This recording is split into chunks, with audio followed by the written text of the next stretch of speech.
Ya. Mas, udah mas, cukup mas, udah.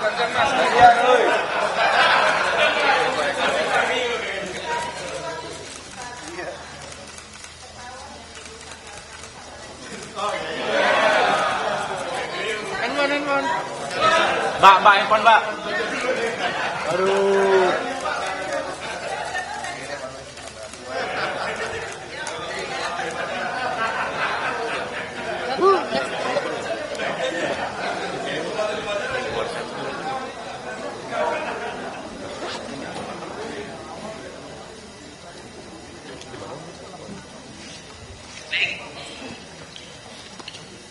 Bismillahirrahmanirrahim. Assalamualaikum warahmatullahi wabarakatuh. Selamat sore, salam sejahtera untuk kita semuanya. Om Swastiastu, Namo Buddhaya, salam kebajikan, Rahayu, Salam. Teman-teman wartawan yang saya hormati, sore hari ini kami mengundang untuk menyampaikan berita pertama bahwa Bapak Presiden Jokowi hari ini telah melantik Wakil Menteri Keuangan 2, yaitu Bapak Thomas Juwandono. Kayaknya agak aneh Thomas Juwandono. Mengatakan Bapak Thomas Juwandono, aku agak aneh sebagai Bapak karena selama ini panggilnya Mas Tommy. Ya Tommy ya.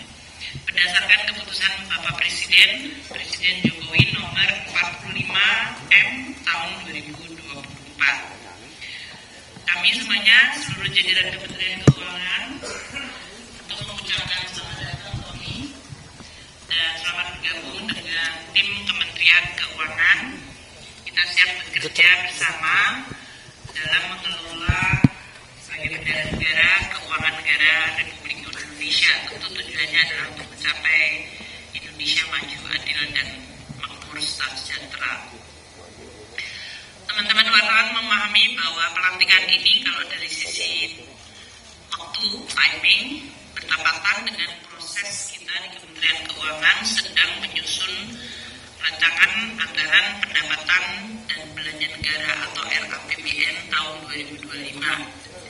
Kementerian Keuangan ini adalah institusi yang unik karena kami bertugas dan bertanggung jawab untuk menyusun anggaran pendapatan dan belanja negara RUU-nya yang akan diserahkan oleh Bapak Presiden saat ini, yaitu Presiden Jokowi, untuk dibahas dengan DPR.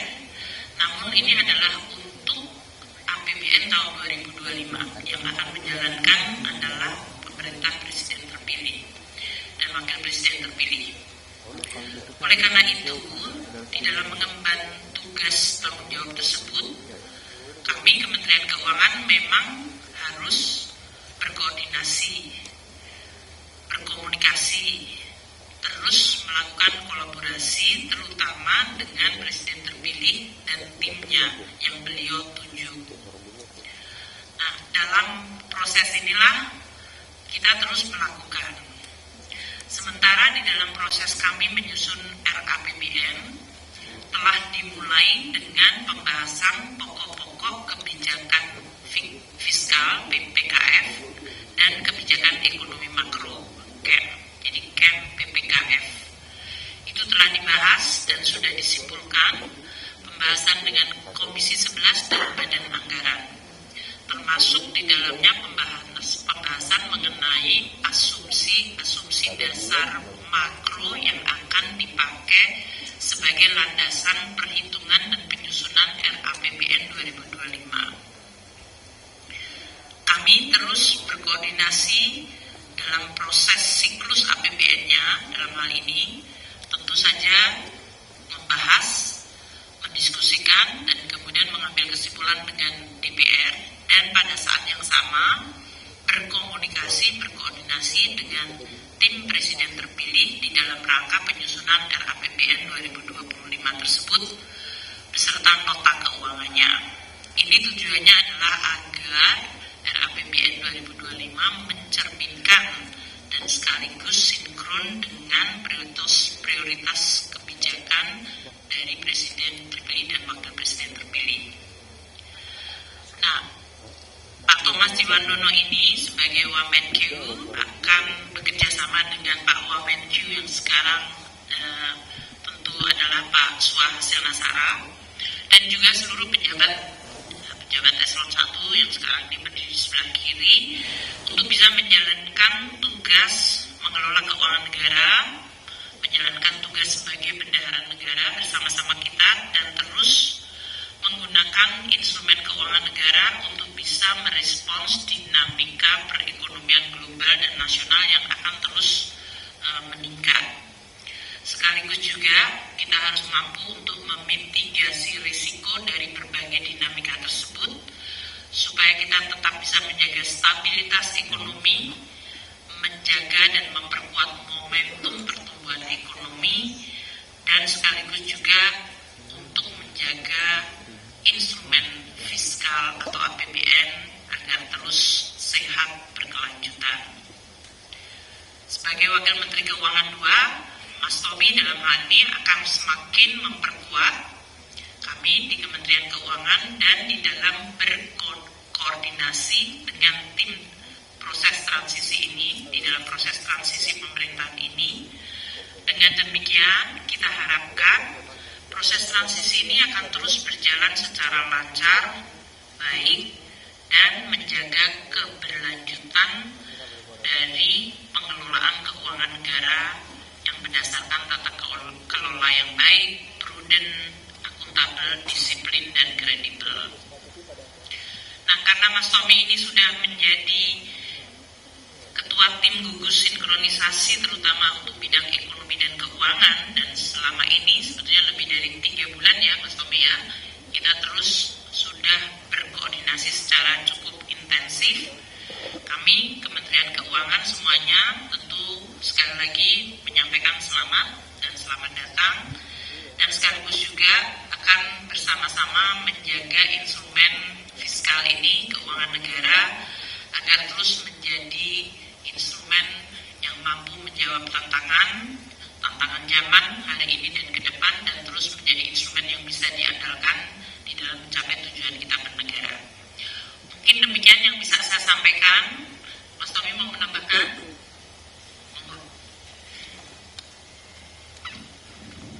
Terima kasih Ibu Menteri Keuangan Republik Indonesia, Ibu Sri Mulyani.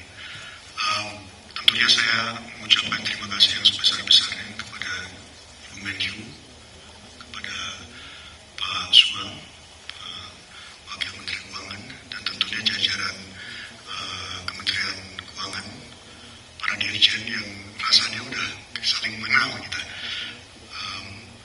Saya hanya ingin menambahkan apa yang tadi dikatakan oleh Bu Menq, bahwa ini menunjukkan sebetulnya konsistensi dari pertama kali kita ketemu sekitar mungkin 3 bulan yang lalu di gedung ini juga. Seingat saya di bawah Ibu Menq berkenan bertemu dengan tim sinkronisasi diketuai oleh Pak Dasko, itu Pak Musani, dan itu sekitar 3 bulan yang lalu. Jadi ini sebetulnya menunjukkan konsistensi tersebut.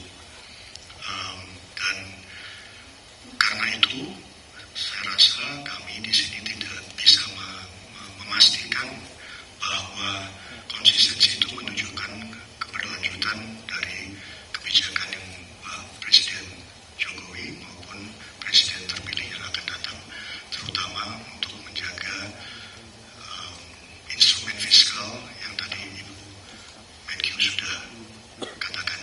Saya rasa tambahan saya itu aja Bu. Sekali lagi terima kasih kepada Ibu, Pak Wamen satu, dan para dirijen dan eselon lainnya. Terima kasih. Baik, Pak Suah, menambahkan langsung. Baik, kalau ada pertanyaan, banyak juga.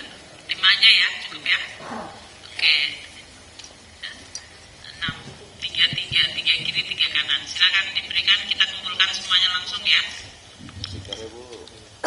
Selamat sore, perkenalkan saya Gina dari Kumparan.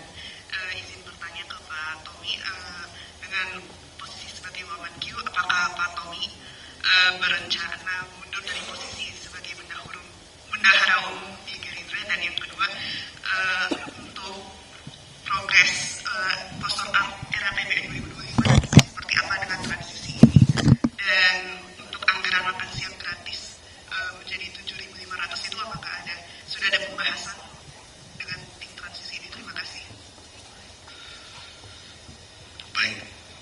tentunya saya akan mengikuti semua ketentuan yang berlaku.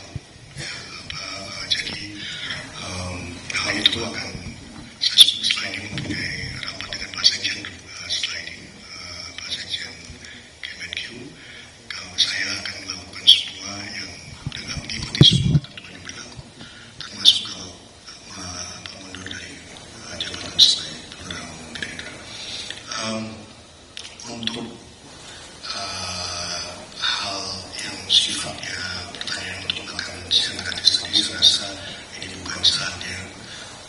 Yang saya bisa katakan di sini adalah semua hal yang menyangkut program unggulan Presiden terpilih, apakah itu makan siang gratis dan sebagainya, itu akan selaras dengan prinsip-prinsip yang sudah ditegaskan oleh Ibu Menkyu tadi.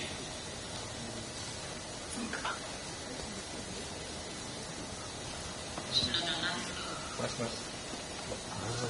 Bapak Ibu. Dari Bloomberg News, pertanyaan saya yang pertama, persisnya nanti seperti apa ya Pak Bu pembagian tugas dan peran antara Wamenkyu 1 dan Wamenkyu 2? Apakah Pak Thomas akan memang fokusnya pada perencanaan APBN 2025 kah, atau seperti apa gitu? Lalu kalau boleh menambahkan juga mungkin untuk Pak Thomas, apakah dengan Bapak masuk ke dalam kabinet saat ini di sisa 3 bulan terakhir, ini artinya kedepannya nanti Bapak juga akan tetap berada di Kementerian Keuangan pada saat Presiden Prabowo dilantik setelah bulan Oktober gitu. Dan yang terakhir, kenapa ya Pak akhirnya memutuskan maksudnya kenapa kita bergabung ke dalam kabinet? Apakah ini artinya kemarin tim transisi yang sudah dibentuk dan sudah berkomunikasi dengan Kemenq memang belum efektif dan dirasa lebih baik untuk ikut bergabung saja di dalam kabinet untuk memastikan transisi dan sinkronisasi ini? Kalau mungkin boleh dijelaskan. Terima kasih. Kita kumpulin dulu aja ya. Oke. Kiri lagi satu, dan kanan satu. Ya, silakan.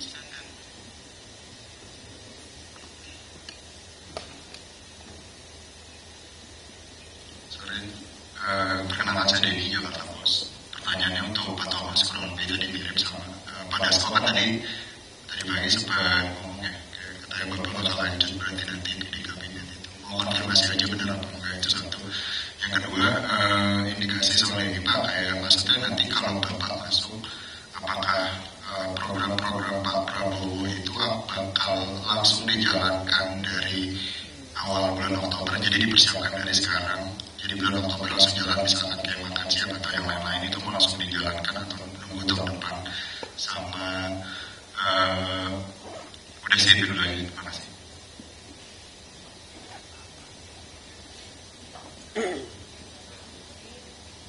Satu terakhir ya.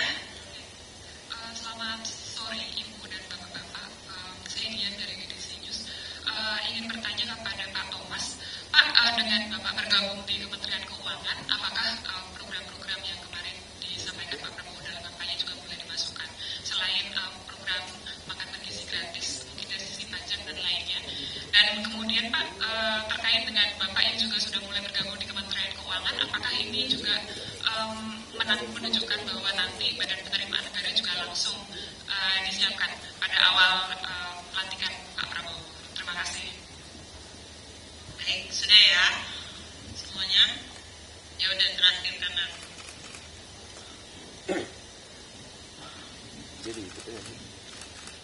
Saya Ilona dari Tempo, mau tanya ke Pak Thomas, kurang lebih sama sih soal transisi yang akan diteruskan, nanti gimana tanggapannya? Dan selanjutnya, kapan Pak Thomas dipanggil untuk diberi tugas sebagai Wakil Menteri Keuangan? Dan apa pesan dari Pak Prabowo kepada Pak Thomas? Terima kasih. Oke ya, udah pertanyaan sama semuanya, jadi kayaknya udah gak ada yang sama. Oke, kita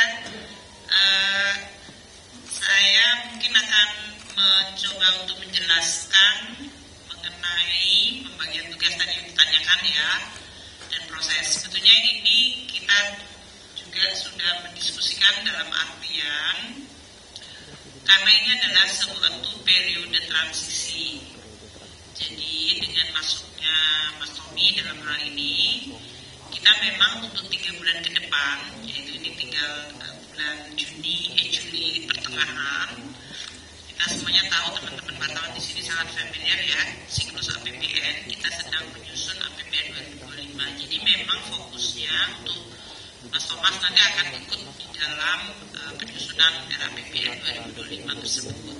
Ya, ini sekarang dalam proses tahap penyusunan berdasarkan pembahasan dengan DPR yang kemarin sudah dilakukan. Tentu dengan masuknya Mas Thomas ya di sini akan membuat seluruh komunikasinya menjadi jauh lebih mudah. Kalau kemarin itu kita biasanya mengundang tadi sekaligus menanyakan apakah masuknya Mas Thomas ini karena kita tidak ada hubungan yang bagus. Enggak, justru karena selama ini bagus. Namun dengan adanya di dalam kan jadinya nggak perlu harus ada pertemuan khusus karena sekarang dengan Mas Thomas sudah ada di sini. Sehingga seluruh proses penyusunan APBN yang Anda semuanya tahu bahwa ini akan disusun, ditulis nota keuangan dan RUU-nya dan kemudian disampaikan oleh Bapak Presiden pada tanggal 16 Agustus dan kemudian pembahasan dengan DPR sampai dengan waktu kalau menurut undang-undang sampai dengan Oktober. Tapi karena ini adalah masa transisi bisa saja menjadi lebih cepat. Tapi kita tidak mau mendahului, pokoknya secara undang-undang bisa sampai Oktober. Nah ini yang dengan adanya Mas Thomas menjadi lebih mudah karena berarti komunikasi sudah otomatis terjalin untuk menampung tadi berbagai program-program prioritas yang sudah disampaikan oleh Pak Prabowo dan Wakil Presiden terpilih Gibran dan bagaimana memasukkan di dalam APBN 2025. Nah, untuk itu tadi untuk beberapa pertanyaan khusus ya yang mengenai program, saya harap kita tidak membahasnya dulu di sini, gitu ya. Karena ini kan sedang dalam proses, tentunya supaya nanti di dalam proses ini kita akan terus mengumpulkan berbagai informasi, posisi sehingga nanti akan dalam bentuk nota keuangan dan RUU yang akan dalam waktu 3 minggu. Teman-teman wartawan cukup sabar ya untuk 3 minggu dan kemudian kita sampaikan. Namun untuk memberikan gambaran seperti yang saya sudah sampaikan di beberapa kesempatan, satu untuk RUU 2025 itu mengikuti apa yang sudah dibahas di dalam KEM PPKS dengan PPKF dengan DPR. Dan saya sudah melaporkan langsung kepada Pak Prabowo. Bapak, ini sudah dibahas dengan DPR, ini formatnya seperti apa Pak? Jadi defisit antara 2,29 sampai 2,82. Inflasi terus 5,1 sampai dengan 5,5.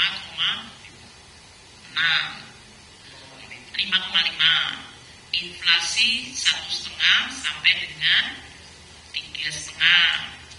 Suku bunga SBN antara Pak Febrio-nya belum apa yang membahas APBN-nya ya. 6,9 sampai 7,2. Kurs antara 15.300 sampai 15.900. Jadi ini semuanya yang sudah kita bahas kemarin. Saya laporkan kepada Bapak Presiden terpilih, Bapak Presiden Prabowo terpilih, dan saya sampaikan Bapak ini yang sudah dibahas dengan DPR dengan range, dan sekarang kita di dalam proses untuk penyusunan dan berarti kita akan mulai menghitung berapa titiknya nanti penerimaan negara berapa, pajak, bea cukai, PNBP, kemudian belanja negara dengan berbagai yang sudah dibahas, anggarannya yang nanti kita akan sampaikan dan termasuk program-program yang dalam hal ini Presiden terpilih sudah menyampaikan, yaitu mengenai makan bergizi. Beliau juga concern mengenai masalah gedung-gedung sekolah yang rusak. Itu semuanya nanti akan kita masukkan di dalam RAPBN. Jadi mungkin untuk fairnya untuk Mas Thomas, mungkin untuk kayak ini nggak ditanya dulu ya sekarang ya, karena ini nanti masuk di dalam proses institusi yang lebih formal. Saya rasa itu. Jadi untuk APBN tetap sesuai dengan yang kita bahas dengan DPR yang kemarin di paripurna sudah diketok untuk KPPKM-nya, untuk pembahasan antara mengenai asumsi dasar sudah dibahas di Komisi 11 maupun di Badan Anggaran, dan di Badan Anggaran juga sudah disebutkan mengenai 3 panja waktu itu, dan itu semuanya sudah dilaporkan. Itu ya, jadi nggak ada yang deviate. Namun proses politiknya saya melaporkan ke Presiden Jokowi, saya melaporkan kepada Presiden terpilih, sehingga proses ini bisa berjalan secara baik. Dan selama ini komunikasi juga baik, dan Presiden terpilih Pak Prabowo fully aware, sangat menyadari mengenai proses penyusunan anggaran ini, dan beliau juga terus mendukungnya. Demikian ya. Tommy, silakan kalau ada beberapa pertanyaan tadi. Terima kasih, Bu Menteri. Saya tadi untuk sebetulnya pertanyaan-pertanyaan yang sifatnya rada pribadi tadi, saya rasa sekali lagi ini bukan tempatnya. Ini kan lebih ke perkenalan dan juga untuk sebenarnya meyakinkan bahwa konsistensi itu sudah dijalin sejak lama antara tim Presiden terpilih dan Kementerian Keuangan. Tidak ada yang lebih, tidak ada yang kurang. Kami di sini 3 bulan yang lalu, kami bekerja hampir 3,5 bulan yang sangat intens dengan Bapak Wakil Menteri Keuangan, Ibu juga, maupun para dirjen-dirjen. Ya. Ini untuk sekali lagi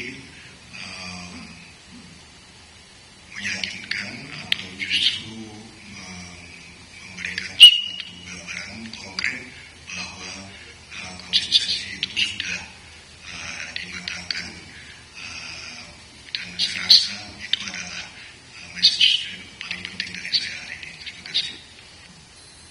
Baik teman-teman wartawan, terima kasih atas kehadirannya pada sore hari ini. Seperti saya sampaikan, ini adalah untuk memperkenalkan Wakil Menteri Keuangan Thomas Juwandono pada teman-teman wartawan. Untuk berkomunikasi dengan kita di Kementerian Keuangan kan teman-teman sudah sangat hafal. Kita punya ALKU, kita juga punya, kalau ada beberapa isu tentu kita biasanya juga melakukan press conference. Jadi segala sesuatu